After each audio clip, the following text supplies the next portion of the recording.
We're live. We're live. Episode 9. Welcome back. So, for those of you who don't know, I'm Adam McGuire. I'm Steve Hegley. How was your weekend, by the way? It was good. Yeah? Yeah, and this is called Whiteboard Sessions. Yes, Whiteboard Sessions. I almost forgot. Whiteboard Sessions. So Whiteboard Sessions, for those of you who don't know, too, this was derived from, I guess I don't want to say a moment. How would you explain it? Well, we've been asked a few times. So these videos are floating around. People are like, what the hell is Whiteboard Sessions? What's that all about? And, and it's kind of a sacred thing for us. Yeah. Like, what does it mean? What is it about? Yeah, it's a very important, relevant. So we started working together, we'll call it late 2019. Yep. And then full-time, we really hit it hardcore in 2020. We were working in the same business.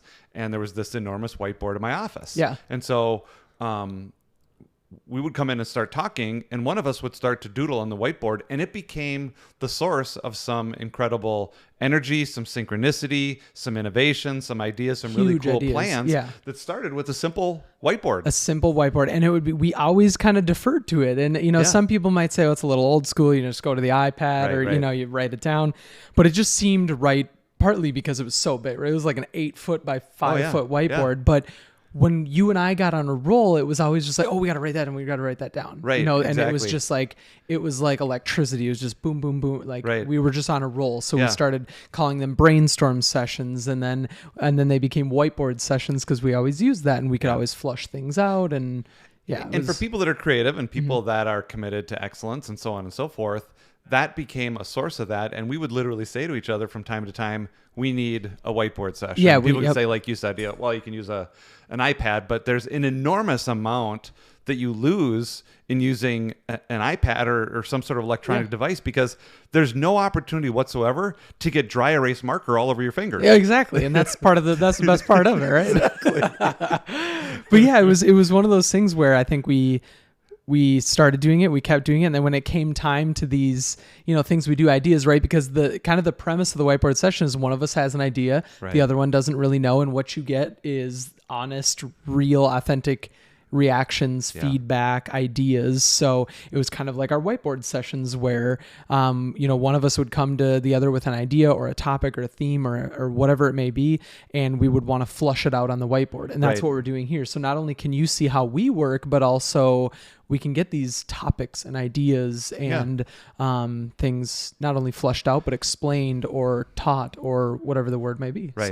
So the fact that there's not an actual whiteboard anywhere in these videos does not mean that the whiteboard isn't meaningful. And not to say there isn't a whiteboard off camera somewhere. That's right. There may be a secret for us to know. That's right. And maybe you to find out someday. We don't know. Yeah. So you're just coming off a long weekend. Yep, long weekend. Yep, up at the cabin. It was kind of nice. And you rarely unplug, but you did. Yep, this weekend was nice to unplug. I think I was and this actually brings up a good, I think I got an idea for today's topic for the podcast, but before I get to that, it just kind of struck me because I didn't think I was feeling like I was working hard or that I had too much on my plate at the time, but I got to the cabin and I just wanted to sleep.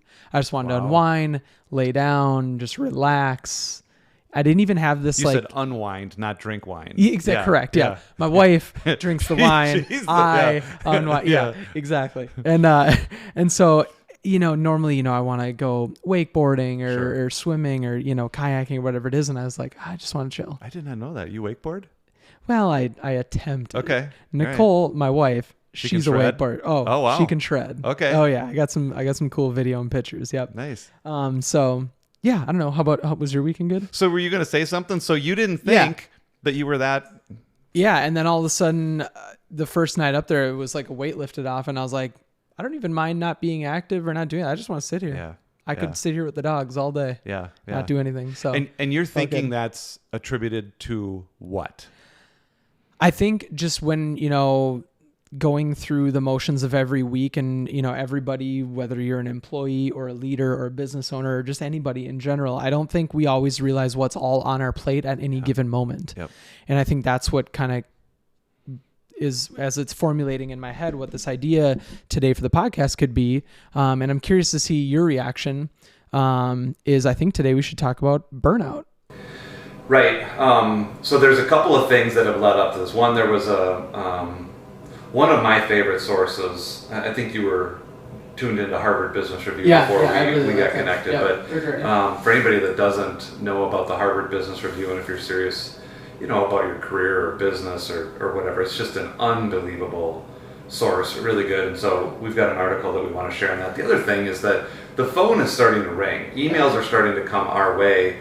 People are doing events. Like in the fall, there's a conversation that I've been trading phone calls with somebody right now about an event that a company wants to have this fall about post-pandemic and how to get going. And so the Harvard Business Review broke down some pretty staggering, powerful statistics. Yeah, especially on this burnout as it pertains to not only post-pandemic, because I think it's been kind of building up to it for a couple of years anyways, but the pandemic really put it into the spotlight and made people recognize it, realize it, employers, employees, business owners alike realize it. But it was, they talked about how 39% of women are burning out versus a 28% of men are burning out. And I think that brings up two really good points. Not only one, that's a staggering amount of employees that are burning out, but also two, the difference of how women are burning out at a much faster and more volume rate than men. And I think this all has to do too with just employers supporting mental health, period. But as it pertains to the burning out, there are some very staggering numbers that... Right. And I think related to that fact in this moment is an overall trend. For years I've been sharing a statistic, I don't know where I got this, but this is the first time in history, at this moment in time, which has probably been going on for 15 years, first time in history, that 4 generations are in the workplace. There are people that grew up getting most of their information off radio. There's another generation that got most of their information off TV. Another generation that got most of their information off a computer, and now you've got entire generations where this social is media, everything to them. Exactly. So related to that is this influence of, or the effect of, the millennials. I don't know who the millennials marketing team is, but they get a lot of attention.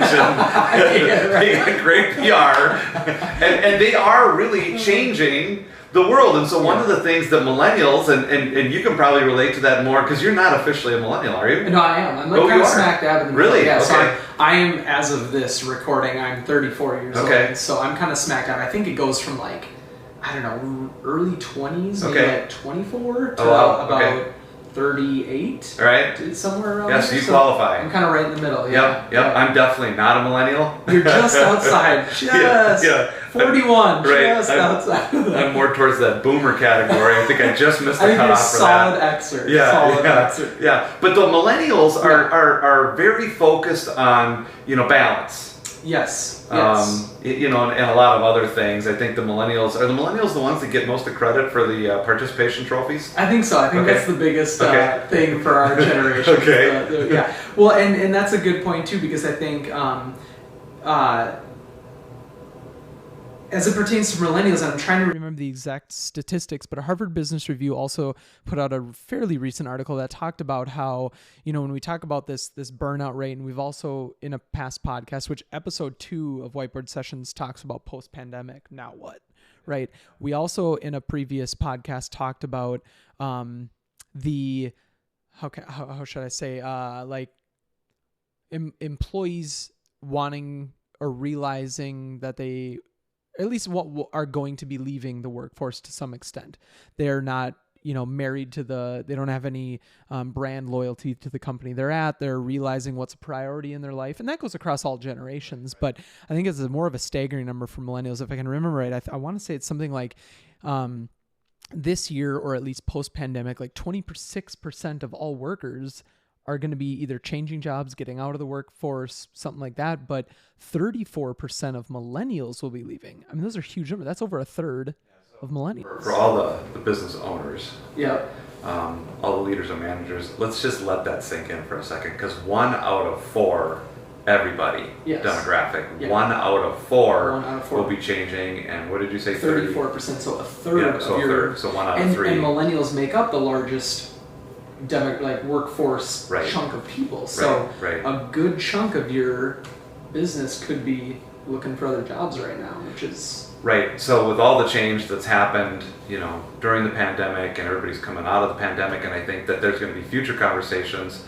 on this channel about post-pandemic stuff. We're being asked already by customers, clients to help them with those things. That will be an ongoing topic. But just that turnover rate, when you think about losing a quarter or a third of your team, and if you're one of those team members that's thinking, well, I'm not going anywhere. You know, there's going to be a third or a quarter of my team. You know, that's going to be a very challenging thing on top of all the other change. Well, and especially because, you know, especially in the workplace, I think a lot of people, even the ones that are, you know, that they want to stay, whether it's they want to stay working from home or they want to stay in the office. You build up these teams where you have this really good rapport and this really good culture. And if a third of those are missing, that throws a wrench in things, that stirs the pot a little bit, that, you know, makes a lot of change regardless if you're somebody who wants to stay in the office. Right. So I think the built into there as the old fart in the relationship here,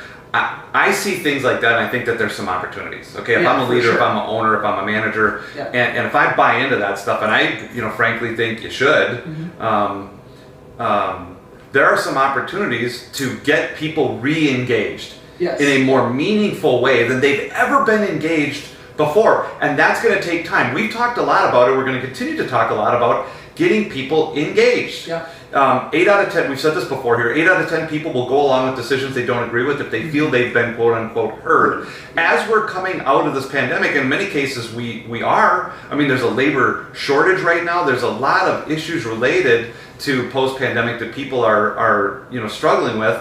Getting people engaged in, okay, what is the difference? Compare and contrast before, during pandemic to now, getting them engaged in that conversation. And what are we going to do about it? You were going to say. Exactly. No, and that brings up a good point, because we just talked about the staggering numbers that are going to be leaving the workforce, and you had briefly talked about there's going to be some people that want to stay. If there's a third that are leaving, there's at least a third that want to stay, right? So probably more like half that want to stay, right? Okay, I think that's a fair assessment. Of that half, I was recently reading another article that talked about how a chunk of that remaining workforce that's going to stay at your business, there's going to be a chunk that wants to stay working from home and a chunk that wants to stay in the office. So that's another layer to this, right? And you know, kind of talking about all these different layers is going to lead to what I want to ask you about. So what do we do to it? What do we do about it? How can you as a leader or a business owner, what can you do about it? Right? Because I think that's what a lot of people are interested in as well. Not only hearing what's happening, but okay, now that I know what's happening or what I should expect, what can I do about it? Yeah, and I'm dying to answer that question. I think there's another part of those statistics that you had stats on. There's a percentage of people that definitely want to go back to work at work. And there's another percentage that, did we say that already? Percentage that want to stay at home. Yeah, and I think it's very similar to the last ones. I think it's 30-something percent, 32%. Yep, never return. And then 20-something percent want to return to the office. And I think those numbers break down to the ones that want to not ever go back into the office are the younger city dwelling type, you know, younger demographic, whereas the ones that want to stay working from home are maybe the parents that see that flexibility that really benefits them, that maybe like the suburban, you know, husband and wife. So your question was what do we do? The first thing the first thing I'm going to say, as far as people managing people, that you can manage a team of people as a team, and you can manage them individually. Both are going to come into play here. And so, what? I think this might be where we disagree, because I did. If you guys follow our Instagram channel, I did a water cooler conversation, which is another aspect that I talked about. I don't believe in managing people. I believe in leading people. I believe in managing budgets, workflow, which I think you probably agree to some extent. Maybe it's a tomato. When I say managing people, there's a dynamic where, call it leading, call it managing. When you're responsible for a team, a group of people, there's ways to communicate to them as a group to create moments where the moment happens with everybody in the room. Everybody hears the same thing at the same moment. And there are some points where that's absolutely critical. And as a leader or manager, project team, whatever you want to call it, you have to have those moments and be conscious when those moments are absolutely necessary. On the flip side, there are times where you're going to want to break it down and go person to person. Exactly. So you can, in my world, pull from that person and say, okay, because we might have all this data. We got the data over here written down. We might have this data, and we might want to know, and I would advocate you need to know, where are your individuals as far as how do you feel about having to come back to the office full time or split time or whatever the deal is. How do you feel, and how do you feel, and how do you feel, so that we know as far as the individuals. But then there's a different dynamic. I'm just telling you from experience. When you get all of those people in the room together and you ask the group, how do we feel about this? There's always some influencers in there. There might be some debate. The 8 out of 10, they'll go along with the decision, even though it might not be what they want, at least they feel like they were heard. That's a great point, because I think regardless moving forward, there's going to be a hybrid work environment. You're going to have people on both sides of the fence, and I think being able to break it down individually, like you just said, being able to ask them and supporting the individual employee's needs is what's going to be key, because again, they're not only are they going to feel heard, but everybody's situation is different. And I think that's another, I don't want to say another layer to this thing, because we've got so many layers, but we talked about,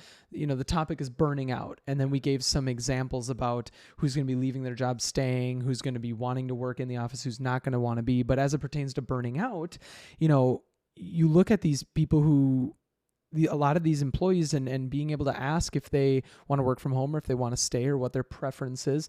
There's so many people that are burning out because they don't have this work-life balance. I read an article, it was 55% of the workforce feels like they have no work-life balance. Over half. If you're an owner or a leader, executive watching this, over half of your company could be feeling burnt out. So here's where I'm going to play the role of boomer. And say boo-hoo. I think about my dad, who was at General Mills his whole career, and they would scoff at that. They'd be like, what do you mean work-life balance? Get in here and get your job done. And so I think that's where the Millennials marketing team is doing an incredibly good job with one of those dynamics, is work-life balance, because they're building that into the culture, which I think both of us would agree personally that having balance isn't just a nice option or something that you should shoot for. It's absolutely essential for our mental health. Mental health is a growing emphasis, I think, in all aspects. I look at some of the podcasts I listen to, some of the articles that narcissism and bipolar and some of these things that are really, really out there that are mental health issues. As leaders, I absolutely believe this hardcore leadership. You have to be tuned in to the mental health of your people. 100%. How do you do that? Well, each person is unique. Is different. Some people, quite frankly, are going to need more mental health time than others. Yes, and one of the things that I believe with the work-life balance, and again, it's different for everybody, but to kind of talk to both sides of the fence, the employees and the leaders or owners, is I personally have a certain view on work-life balance. I don't necessarily, believe in the phrase work-life balance. I don't know if you can absolutely achieve balance on both of them, because balance kind of insinuates that you're not really giving 100% to either, right? Like, if you're trying to balance both, it's kind of like, okay, I'm going to do a little bit of this and a little bit of that, right? Whereas I look at, and again, this could be a tomato thing, I look at it as the only way you really achieve work-life balance, or whatever you want to call it, is every business has its peak times, right? In certain times of the year, your business may ebb and flow. Your business may be holiday focused. It may be, if you work in the green industry, it might be like spring and summer focused. It just depends on what it is. When your business, whether you're an employee, a leader, an owner, whatever, you have to give the majority, or like 100%, whatever you want to say, to your work and to your craft when it's the peak of your business, because that's when you make the most of your revenue, and that's the key time. Right. When it's not that time, you have to put your family, your friends, your everything else first. And I'm not saying you should never not put your family first, because I'm a huge believer in that, but I just need maybe more emphasis on one side or the other. Right. So I believe in kind of, if it's not the peak time at work, I'm going to take time for my family. I'm going to put them first and all this kind of stuff. And I'm not just going to be up here 50, 60 hours a week, every week throughout the whole year over year. Right. I just want to build off that, and I think you're making the point about cycles, and we have to be tuned into the family cycles and the business cycles, and I mean specific business cycles, and then there's the the seasons, and here in the Midwest we've got very hardcore seasons that change. One of the things that I've tuned into lately is the older I get, the harder it is to stay. We were joking about this before the podcast, but it seems like the creaks and cracks and crunches every day. So one of the things that I've learned at this point in just my physical routine is I've changed my workouts into push days. Yeah. Okay, push days where I'll squats, or I used to break it up into muscle groups. It's a chest and tri day. Yeah. Now I've got kind of 2, maybe 3 workouts where there's a push day and there's a pull day. Yep. And I didn't think about this until you were just talking about the fact that when it comes to work-life balance, I think that same thing applies. Yeah. There are, you have to get that balance in there where for me to operate at peak potential, my family's got to be, if I'm going to do that at work, my family's got to be in good, I need to know that my 13-year-old Ellen is in good shape, I think most people know at this point, Angie died 11 years ago, and I'm raising her by myself. William's taken off for college here in August, and it's just going to be she and I. So as it relates, I don't know whether that's the push or the pull, but that's got to be good for me to be good at work. Exactly. I got to know that she's in a good place. Exactly. And for me to be the best single parent, the only surviving parent that she's got, I gotta be intellectually satisfied at work. They both have to be there. It's that push and that pull. And I think for the family to understand, like you said, there's a business cycle, and for businesses and leaders and managers to understand, the same thing needs to apply. I'm going to get more out of them sometimes. It's like investing. I got to give a little bit to get a return on that investment. Exactly. And I think that's a good segue into what we were talking about a second ago about, okay, these are all great stats, these are all great points and great things that I maybe didn't realize as a business owner or a leader, or even as an employee, right? Just like I said, I didn't realize how, up here I was until I had some time and a reprieve, and then I was like, oh my gosh, like I've never felt like I just need to, I'm somebody who needs to like go. I always have a project. Anybody that knows me, there's going to be people watching this that are just laughing right now. To a fault though, Adam, because you'll wear yourself out. I've seen you get stressed out. Exactly. So that orientation is not good for you. Exactly. And people that need stuff from you, that's not good for them either. Exactly. And so finding those balances, finding those repeats. What can we do about it, right? Yep. What can you as an employer, as a business owner, as an executive, as a leader, what can we do for our employees to help this burnout rate, to help this mental health, to help people from feeling like they need to leave your business because of any one particular option? So I'm gonna frame that up to you first. I don't know if you want to hit it in bullets, if you want to flush a few things out. I'm going to throw 2 names, Ken Blanchard and Stephen Covey. Are 2. The Covey response is seek first to understand. Okay. So engage your employees, engage your team, engage your company in conversations about what's going on. Now, we could share some of the statistics. I'm pointing like the audience can see, but engage them. Start off with the conversation and say, here's the statistics. Here's what the Harvard Business School is saying is going on in the marketplace. How does this affect us? So you can start off with those statistics and say the Harvard Business School says this, that, and the other thing. Here are the statistics. How does this affect us? And how does this affect you? Okay? So taking Stephen Covey's seek first to understand where they are. I guarantee you ask those questions, you will learn. Okay? I'm going to blank on what the Ken Blanchard thing was. I totally lost it. So once you, and I think it was a great point earlier when you said to ask your employees individually. I think it's, if you're not doing that, you're missing a step, because you could just say, okay, great points, Adam and Steve. Okay, here's what I'm going to do. I'm going to, offer work from home 3 days a week, and, that should, that should be good. Right. But you're not asking your employees individually, because there's still a third of those people that want to come back into the office. Right. Catering to those individuals is going to be the first step, because a lot of people often say, how do you reduce burnout? How do you reduce people wanting to leave your company? And, where can you give? Where can you take? Things like that. Flexible work conditions, is that an environment? Is just the first step. There's so much more you can do as a business owner, leader, to create that environment, that culture for your employees. Yes. Do you remember what Blanchard was? No, I thought I was going to trigger it. No, you were working hard, and my brain's been crunching, and I haven't probably heard a word you said. So I'll give a second point. Reducing workload. Mm-hmm. I know that might be a little bit,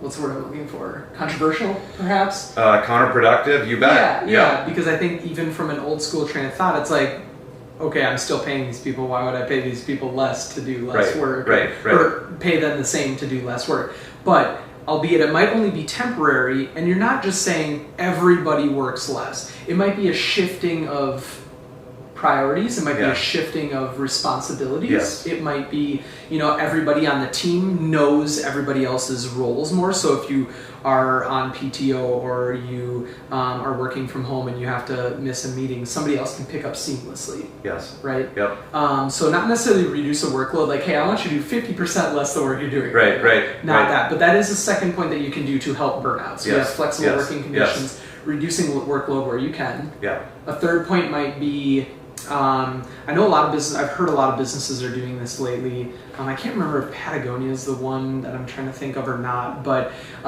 Fridays off during the summer. Yeah. Right? It's not that you're telling people to do less work. I think as an employee, I would certainly find out how to get my job done in those 4 days instead of 5. You would. For the tip. True. There might be some that don't. Yep. At the same time, that's where you find out some other really key things and beneficial things as an owner or leader. Right. Yeah, because when you move to something like that, here's where the age difference is going to come in, because immediately I think you give people Fridays off, and then Thursday becomes Friday. Yeah. Right, so now you're not just losing Friday, you're losing, half or whatever, chunk of Thursday as well. So there's another chunk of businesses that are just saying, okay, you have your PTO bank. There's another chunk of businesses that say you have a PTO bank and you have a sick bank. Yeah. Right now, businesses are adding a third bank that says, okay, it's like a mental health bank or a stress bank or whatever, and it's like 3 days or a week or something like that. Like, not a ton, but enough to where if you wake up one day and you're like, oh my gosh, like I just can't do it.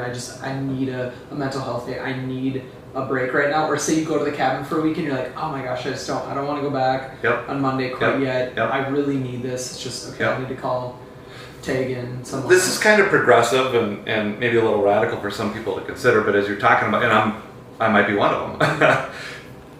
There are times I can think of in my career where I would, and I think in one, possibly 2 occasions, I assigned a mental health. Yeah. I said go home. Yeah. Not in a get out of here, you're worthless. But look, go. Yeah. We got stuff here, we got it covered. And so to be able to, work that mental health piece both days. I think another piece related to what you're talking about here, as we're coming back from the pandemic and the effects of all that stuff, the decreased workload, which I think is a very intriguing point for me. How that would work, I would need to wrestle with that in my mind.